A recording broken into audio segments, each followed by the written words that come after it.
ابھی زیادہ عرصہ نہیں گزرا جب برصغیر کے ہر صاحب حیثیت گھرانے میں 3 خانے ہوا کرتے تھے: مہمان خانہ، اسلحہ خانہ اور کتب خانہ۔ مگر ہوا کے رخ بدلے تو وقت کے جھونکے ان دولت خانوں کو سوکھے پتوں کی طرح اڑا لے گئے، اور بدلا زمانہ کچھ اس طرح کہ آج کتابیں خود اپنے پڑھنے والوں کو تلاش کرتی ہیں۔ لائبریری کی الماریوں میں رکھے رکھے انہیں دیمک چاٹ گئی، لیکن ان کا پتہ پوچھتا کوئی نہیں آیا۔ لائبریریاں ویران ہیں اور کتابیں تنہا، شاید اب انہیں کوئی دوست ہی نہیں سمجھتا۔ چند دہائی قبل گھر کے بزرگ رات میں بچوں کو دیس بدیس کی کہانیاں سنایا کرتے تھے، جنہیں سن کر بچے تو لطف اندوز ہوتے ہی تھے، لیکن ساتھ ہی یہ کہانیاں انہیں کہانی کی کتابوں کی طرف متوجہ کرتی تھیں، اور یہ شوق پروان چڑھتے چڑھتے کتب بینی کے ذوق میں بدل جایا کرتا تھا۔ لیکن اب نہ ہی وہ بزرگ ہیں اور نہ ہی وہ ذوق۔ اب بچوں اور جوانوں کو شوق ہے تو صرف ویڈیو گیمز کا، انٹرنیٹ کا اور فوڈ اسٹریٹ کے مزے لوٹنے کا۔ یہ ایک باقاعدہ نظام ہوتا ہے جس میں آپ کے ماں باپ کی طرف سے تربیت شامل ہوتی ہے، آپ کے تعلیمی نظام کے اندر یہ چیزیں شامل ہوتی ہیں۔ 2-2.5 سال کی عمر سے بچے کو کتاب پڑھنے کی عادت پڑتی ہے، جو وقت کے ساتھ ساتھ کتاب ایک ایسی چیز ہے کہ جب اس کی عادت پڑ جائے، یا جس کو ہم یہ کہتے ہیں کہ اس کی ایڈکشن اگر ہو جائے تو وہ زندگی بھر نہیں چھوٹتی، پھر وہ بچہ کتاب پڑھے بغیر سو نہیں سکتا۔ بغداد، جو ایک زمانے میں علم و فن کا مرکز تھا، یہاں مسلمانوں کا علمی خزانہ موجود تھا۔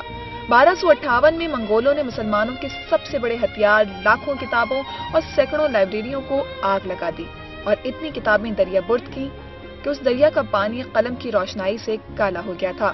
مشہور براڈ کاسٹر اور ادیب رضا الیابدی اپنی کتاب کتب خانہ میں لکھتے ہیں کہ ہر چند کے وہ زمانہ گیا جب گھر گھر کتب خانے ہوا کرتے تھے، اور عمرہ کو تو جانے دیجیے، غریب غربا تک جیسے بھی بن پڑتا گھر کے ایک طاق میں کچھ نسخے ضرور سجا لیا کرتے تھے۔ اور یہ کیسی عجیب بات ہے جب خوشنویس راتوں کو چراغ کی روشنی میں کتابیں لکھ کر بیچا کرتے تھے۔ ان دنوں کوئی گھر کتابوں سے خالی نہ تھا، مگر جب راتوں رات چھاپ کر عرضہ کتابوں کا ڈھیر لگا دینے والا چھاپا خانہ آیا تو کتابوں کا ذوق جاتا رہا۔ جب سے انٹرنیٹ کی حیرت انگیز دنیا نے لوگوں کو اپنے شہر میں جکڑا ہے، لوگوں کی بڑی تعداد نے کتابوں سے دوستی ختم کر لی ہے۔ طالب علموں کا خیال ہے کہ کتابوں کا ایک ایک ورق کھنگالنے کے بجائے انٹرنیٹ پر محض چند سیکنڈز میں کیوں نہ سرچنگ کر لی جائے، جس سے وقت کی بچت بھی ہوگی اور تھکن کا احساس بھی نہیں ہوگا۔ میں سمجھتی ہوں کہ غلط فہمی ہے یا خوش فہمی ہے کہ ایک کلک کرنے سے جو ہے دنیا بھر کی انفارمیشن مل جاتی ہے۔ میرا خیال ہے کہ ایک کلک کرنے سے انسان جتنا زیادہ کنفیوز ہوتا ہے اور جتنا اس کے ذہن میں ایک قسم کی پیچیدگیاں اور الجھنیں پیدا ہوتی ہیں کہ کیا سچ ہے، کیا جھوٹ ہے، کیا تازہ ترین ہے، کیا پرانا ہو گیا، یا جو انفارمیشن دی جا رہی ہے وہ کتنی ویلڈ ہے، کتنی نہیں ہے۔ یہ تمام انفارمیشن جو مختلف آرٹیکلز میں اسکیٹرڈ ہوتی ہے، بکھری بھی ہوتی ہے، پھیلی بھی ہوتی ہے، کتاب کا کمال یہ ہے کہ لکھنے والا ان سب کو پڑھ کے سمجھ کے ایک جگہ کر کے دے دیتا ہے۔ تو جو چیزیں آپ کو 10 مضامین 15 مضامین پڑھ کے مل رہی ہوتی ہیں، وہ چیزیں آپ کو ایک ٹائٹل کے اندر مل جاتی ہیں۔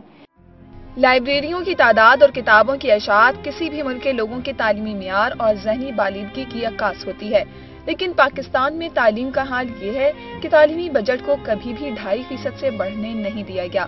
صرف سابق صدر پرویز مشرف کے دور میں ملک کی تاریخ میں پہلی بار تعلیمی بجٹ نے 4% کی سطح کو پار کیا تھا۔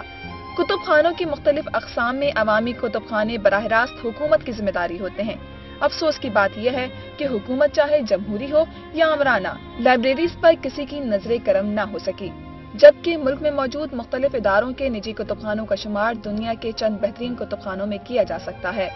صوبہ سندھ میں اس وقت چھوٹی بڑی 74 لائبریریاں ہیں۔ سندھ کی ایک بڑی لائبریری لیاقت نیشنل لائبریری ہے، جبکہ پنجاب کی سب سے بڑی لائبریری پنجاب پبلک لائبریری وہ خوش قسمت لائبریریاں ہیں جہاں نادر و نایاب کتابوں کا ایک ذخیرہ موجود ہے، اور ہر روز اپنے ذوق مطالعہ کی تسکین کے لیے سینکڑوں لوگ ان لائبریریوں کا رخ کرتے ہیں۔ یہ شہر کی ایک بہت بڑی لائبریری ہے۔ بہترین فرنیچر، پرسکون ماحول اور سب سے بڑھ کر کتابوں کا ایک بے مثال ذخیرہ یہاں موجود ہے، لیکن ان کتابوں سے استفادہ کرنے کوئی نہیں آتا۔